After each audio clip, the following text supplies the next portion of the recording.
Morning, everyone.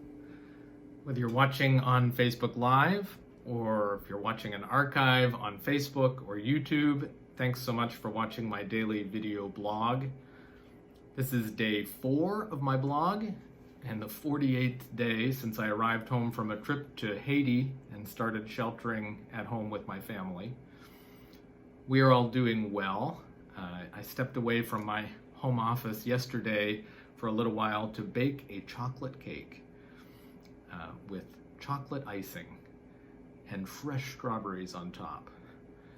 We eat plant-based, and I was trying this new to me recipe made out of dates, sweet potatoes, and cocoa powder.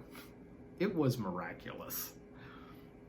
Today, we'll spend much of the day visiting different online spiritual practices. I hope you're all doing okay. I started, like I say, this daily check-in 3 days ago, so for some of us this is our 4th little visit like this.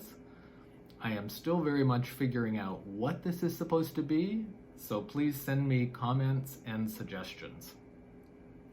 Of course, the main purpose is clear. That's the big daily announcement, and I'll share that in a few moments. Every day, I'm also reminding you about the Community of Christ Daily Prayer for Peace Country of the Day.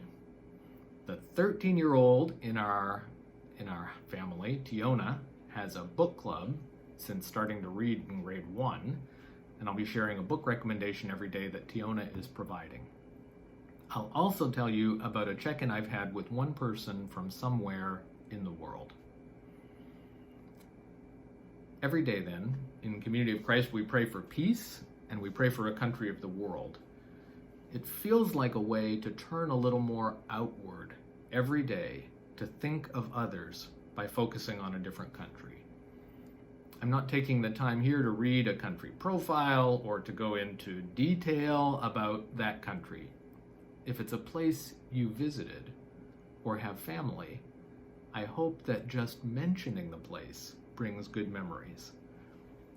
If you don't even know where to find it on the map or what they eat there, go to Google, have fun, learn. And if you want to get involved in doing a daily prayer for peace, you can find one on the Community of Christ website, or you can write your own, or just meditate on the word peace. The country we're remembering today is Thailand. I have to say, Southeast Asia always brings me to a happy place, even though I've never even been there, because I immediately think of my sister-in-law and her family from Laos and how much they mean to us, and the wonderful food her family brings to holiday gatherings. So remember Thailand today, and remember that there's a world out there. The book Tiona is recommending today is Were Duck by David Atkinson. That's Were Duck by David Atkinson. It was published in 2014 by Nimbus Publishing Limited in Halifax, Nova Scotia, Canada. Tiona says, Were Duck is a book about a girl who grows up in a family of werewolves. She doesn't want to be a werewolf. She wants to be a were-duck. On the night of her 13th birthday, she is supposed to turn into a wolf, but instead she turns into a duck. Also, there's a new werewolf who she has a crush on. Tiona says, I like Kate, the main character. This book is fantasy, but relates to the real world very well. It's a really good book. And Tiona adds, but I might be biased because the author is my dad's cousin. But that's the book of the day.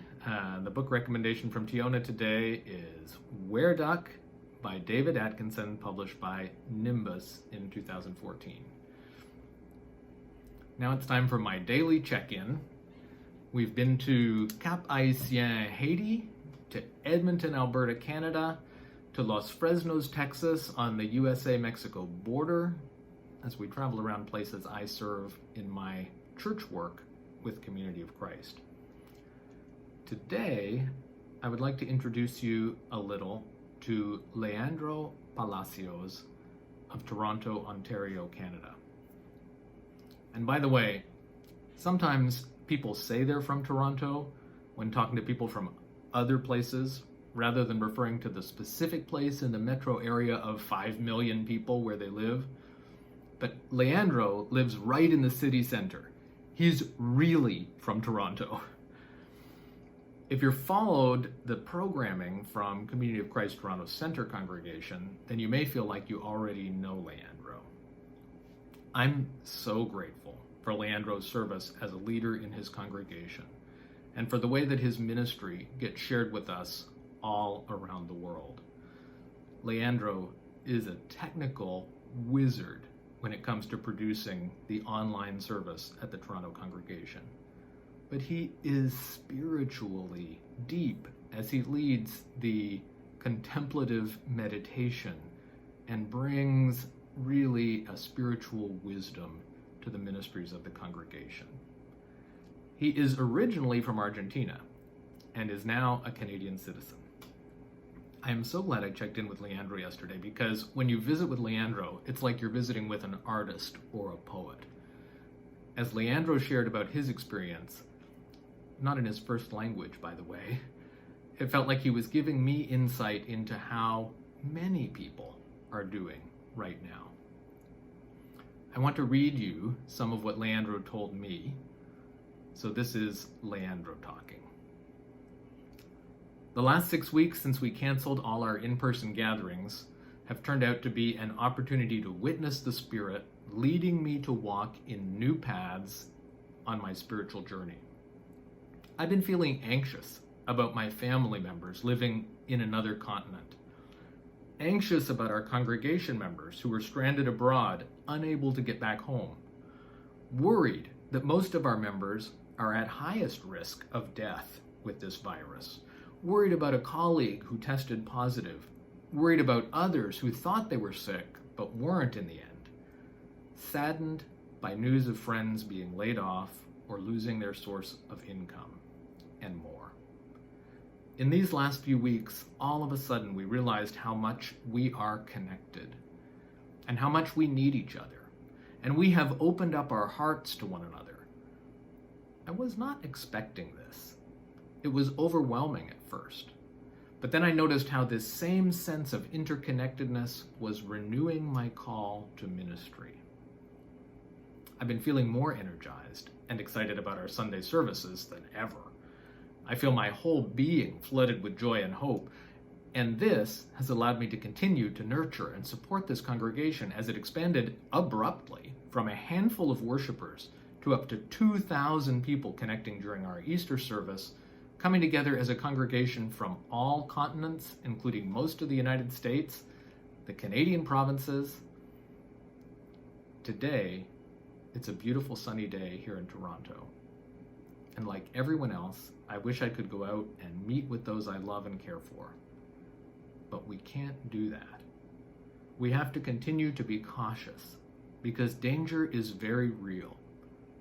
But I see this as an opportunity for renewal of our faith, a time to consider the things we do, how we worship, what matters most. This is a unique opportunity for innovation, for looking in different directions to find a new path and to dare to walk it. I feel the Spirit is leading.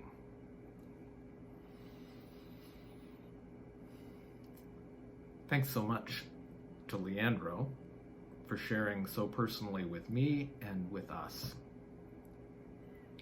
Well, it's time for our big announcement. I'm sorry to those of you who really just tuned in for this part of my vlog and have been patiently or impatiently waiting. Let me know in the comments if you'd rather I just do this part first so you can move on to other things. As I say every day, I've done the research so you don't have to. I've consulted a team of experts. Okay, my wife Laura is the team of experts, but you can trust her. She's so much better organized than I am. Okay, so here it is, the big announcement for today. Da da da da da da da da da da da da da da da da da. Now in this moment, now in this day, but the question is, what day is today? Wait for it. Today is Sunday! Yay, Sunday! Happy Sunday! Yay, Sunday! Happy Sunday! Okay, everyone, happy Sunday. So I'm not going to keep you much longer than that. I don't know if you're one of the people who say that Sunday is the first day of the week, but especially if you're in the haze of days and days of staying home, I'm glad I've been able to at least help you start your week off with a little less confusion. I'm hoping to be back again tomorrow with another What Day Is Today video blog. I will also announce the daily prayer for Peace Country for the day, so you'll be ready for that. I'll ask Tiona to provide another book recommendation, and I'll check in with another person and update you on how they're doing. Oh, and I know you've got lots of options on Sunday for online spirituality. I hope you're finding meaning in that. I know I'm going to church a lot more since I started staying home on Sundays. I would, though, like to invite you to attend the wonderful Inclusive Church Beyond the Walls service put together by the Toronto Centre Congregation.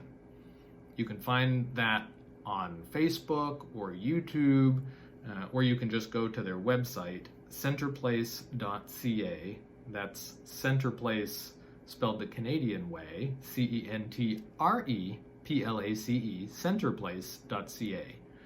Their service brings together participants from around the world in multiple languages. It's a joy every week. Today, Roger Dodson from the Toronto Congregation will bring an inspiring message. Apostle Ron Harmon will share about the disciples' generous response. And my friend Elray Henriksen will be live from Belgium for the Prayer for Peace. Okay, so I'm signing off for now from my home in Independence, Missouri. Please, until tomorrow, remember to breathe.